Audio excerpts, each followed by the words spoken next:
Hello everyone, Shri IAS academy में आपका स्वागत है। जैसा कि आप जानते हैं कि श्री आईएएस एकेडमी ने आंसर राइटिंग सीरीज की शुरुआत की है, जिसमें ऑलरेडी हमारे 61 पार्ट आ चुके हैं। ये हमारा पार्ट 62 है। इसमें हम देखेंगे कि आपके द्वारा हमारे टेलीग्राम चैनल पर किस प्रकार का प्रश्न भेजा गया, उसे आपने किस तरीके से लिखा और वास्तव में उसे कैसे लिखना है। तो चलिए शुरू कर। जैसा कि आप देख रहे हैं, ये प्रश्न आपके द्वारा हमारे टेलीग्राम चैनल पर भेजा गया।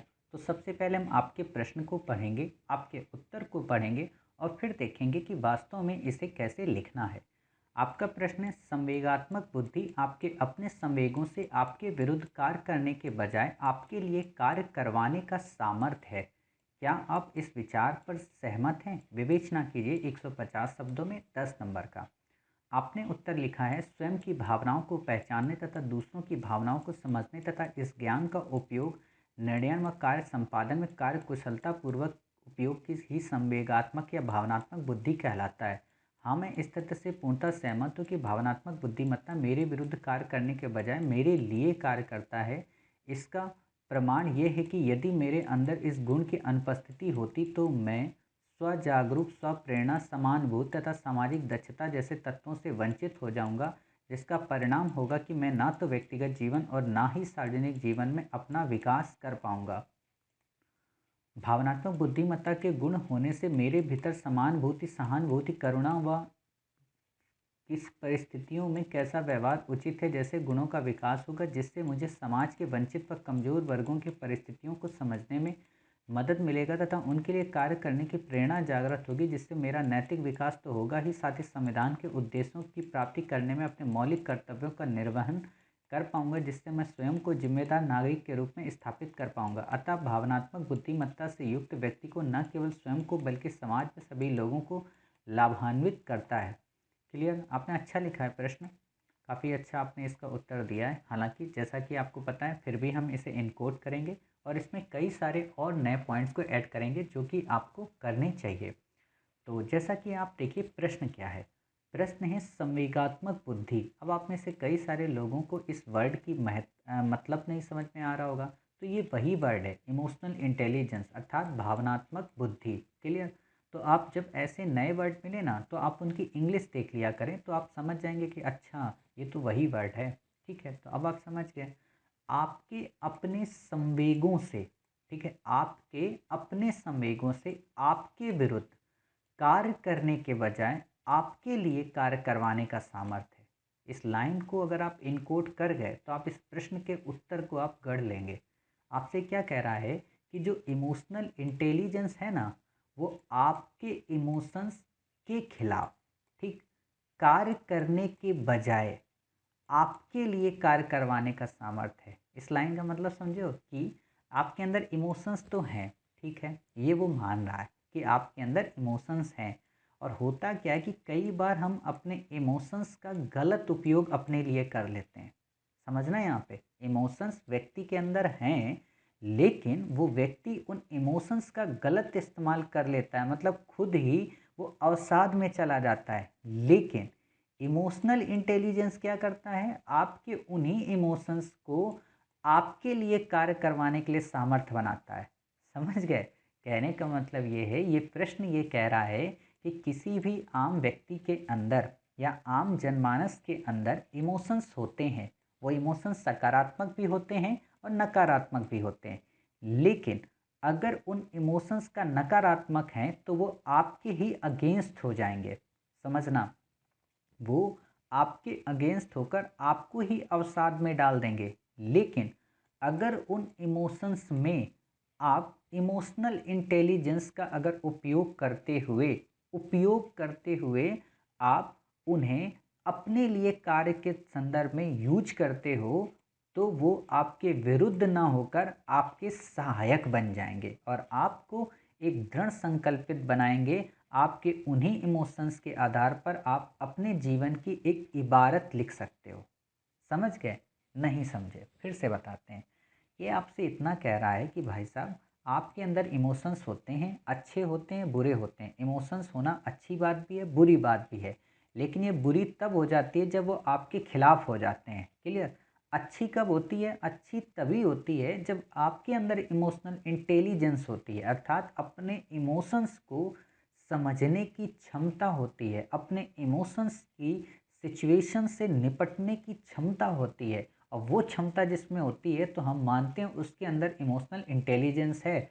और अगर उसके अंदर इमोशनल इंटेलिजेंस है तो वो अपने उन्हीं बुरे इमोशनल्स को सदुपयोग में ला सकता है। समझ गए? ये आपसे प्रश्न पूछा है। अब आपसे कह रहा है कि आप इस आइडिया से सहमत हो, तो भाई साहब हम सहमत हैं। क्यों? क्योंकि आइडिया ही इतना अच्छा है कि जब ये हमारी बुरी चीज़ को अच्छी बना दे रहा है। आप सोचिए ना, आपने मार्केट में कोई एक प्लास्टिक की बॉटल परचेज़ की, उस बॉटल के पानी को आपने पी लिया, घर आए, उस बॉटल को आपने देखा ये तो वेस्ट हो जाएगी, आपने उसको कट किया, उसमें मिट्टी डाली और मिट्टी डालकर उसमें एक बीज डाल दिया, जिससे उसमें एक कुछ वर्षों के बाद एक छोटा सा पौधा उत्पन्न हो गया। अर्थात आपने उस इमोशंस को फील किया, आपने उस पौधे के इमोशंस को फील किया, आपने इस बॉटल के इमोशंस को फील किया कि अरे इसको फेंक देंगे तो ख़राब हो जाएगी, इसको उपयोग ही कर लेते हैं।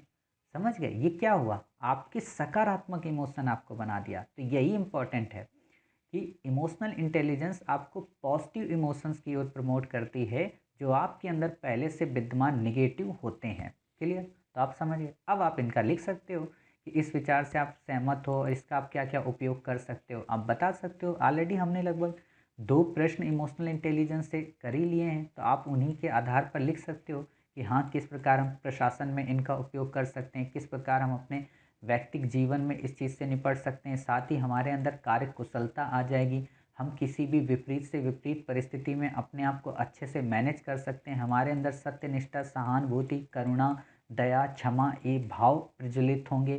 साथ ही हम दूसरों के दुख दर्द, दूसरों की संस्कृति, दूसरों के समाज उसको एक तरीके से एक्सेप्ट कर पाएंगे। हम दूसरों की संवेदनाओं और दूसरों की भावनाओं को यूं ही हंसी मजाक में नहीं उड़ाएंगे। आप देखना, इस दुनिया में आपको बहुत सारे ऐसे लोग मिलेंगे जो रात दिन सिर्फ आपके इमोशन से ही खेलते हैं, आपकी फीलिंग से ही खेलते हैं। और इस समय ये जो दौर चल रहा है, इस समय तो आपके इमोशंस और आपकी फीलिंग की ऐसी तैसी करेंगे ही करेंगे। क्लियर? तो आपको इन चीज़ों से बचना है। और कोविड-19 के टाइम पीरियड पे ऐसी स्थिति के लिए इमोशनल इंटेलिजेंस काफ़ी इम्पॉर्टेंट हो जाती है। आप देखोगे काफ़ी सारे लोग इस इमोशंस को सह नहीं पाए, वो सुसाइड कर ले गए। क्यों? उनके अंदर नकारात्मक इमोशंस आ गए कि अब मेरा क्या होगा, मेरा व्यापार तबाह हो गया, मेरा परिवार तबाह हो गया, मेरे परिवारजन चले गए, अब मैं कैसे ज़िंदगी जीऊँ, किसके लिए जीऊँ। ऐसी जो संवेदना उनके अंदर है, उसको आप बदल सकते हो। आप इमोशनल इंटेलिजेंस के माध्यम से उनको बिल्डअप कर सकते हो, उनसे कह सकते हो कि अरे साहब, आप क्यों परेशान हो? अगर आपका बेटा चला गया कोई बात नहीं, हम सब दुखी हैं। आप एक काम करो ना, आप 2 बच्चों को गोद ले लो, आप उनकी परवरिश करो, आप किसी सरकारी विद्यालय को एडॉप्ट कर लो। जब आप ऐसे बताओगे ना, तो ये क्या है? ये आपके अंदर का इमोशनल इंटेलिजेंस है और उसके अंदर जो सुसुप्त हो चुका है उसको आप जागृत कर दे रहे हो। और अगर आपने जागृत कर दिया तो वो उस व्यक्ति को जीने का एक मौका मिल जाता है। आप देखना, जो वृद्धाश्रम हैं इंडिया में या वर्ल्ड के किसी भी पार्ट में, उन वृद्धा आश्रम में जो रहने वाले बुजुर्ग हैं, जो माताएं हैं या जो दादी हैं या दादा हैं, उनको जीने का अवसर कब मिलता है? जब कोई बच्चा वहाँ उनसे मिलने आता है। आप देखना, कई बार आप लोग पार्क में जब घूमते होगे तो वहाँ पे एक बुढ़ा और बुढ़िया बैठे होंगे और कई बच्चे जब घूम रहे होंगे ना आसपास उन्हीं के, तो वो देख के हंसते हैं और क्या करते हैं कि देखो हम लोग कितने अच्छे थे पहले, ऐसे ही हम लोग होते थे, ऐसे ही हम लोग खेलते थे। अपनी ज़िंदगी के ताने बाने को वो फिर से बुनते हैं और जीने की इच्छा को प्रबल बनाते हैं। वो सुसाइड नहीं करना चाहते। ऐसा क्यों? क्योंकि वो इमोशंस को देखते हैं। अच्छा, ये देखो बच्चे ऐसे खेलते हैं, चलो हम भी खेलते हैं। और कई बार आप देखना कि कई सारे बूढ़े बुजुर्ग लोग आज भी बढ़िया खेलते हैं। मेरे साथ एक सज्जन हैं मेरे ही आसपास पास में रहते हैं। आप उनको जब देखेंगे तो वो इतने हैंडसम रहते हैं। आज भी उनकी एज 60 के आसपास होगी, लेकिन आज भी वो जीन्स पहनेंगे, टी शर्ट पहनेंगे, बेहतरीन चश्मा टोपी ऐसे लगा के घूमते हैं। आप सोच के ही दंग रह जाओगे कि अरे वाह, बुढ़ापे में भी इतना इंसान कैसे खुश रह सकता है। क्यों? क्योंकि उस बंदे ने अपने इमोशनल इंटेलिजेंस के माध्यम से अपनी ज़िंदगी को प्रखर बना लिया है। क्लियर? तो आप ऐसे इसमें 2-3 पॉइंट्स ऐड कर सकते हो। और कोशिश ये किया करो कि आप इन चीज़ों को कोविड-19 से अब ऐड कर दिया करो, क्योंकि क्वेश्चन प्रीवियस पार्ट्स में आ चुके हैं, यानी कि पहले बैक ईयर में आए हैं, बट आप इनको करंट की सिचुएशन में जब अपडेट कर देते हो तो आपका उत्तर मौलिक हो जाता है, किसी किताबी कीड़ा का ज्ञान नहीं हो जाता या तथ्यात्मक आधार नहीं होता, बल्कि आपकी मौलिकता इसमें झलकने लगती है। क्लियर? तो उम्मीद है आपको इस प्रश्न का उत्तर अच्छा लगा होगा। मिलते हैं आप ही के द्वारा भेजे गए एक नए प्रश्न के साथ। तब तक अपना ख्याल रखिए और स्वस्थ रहिए।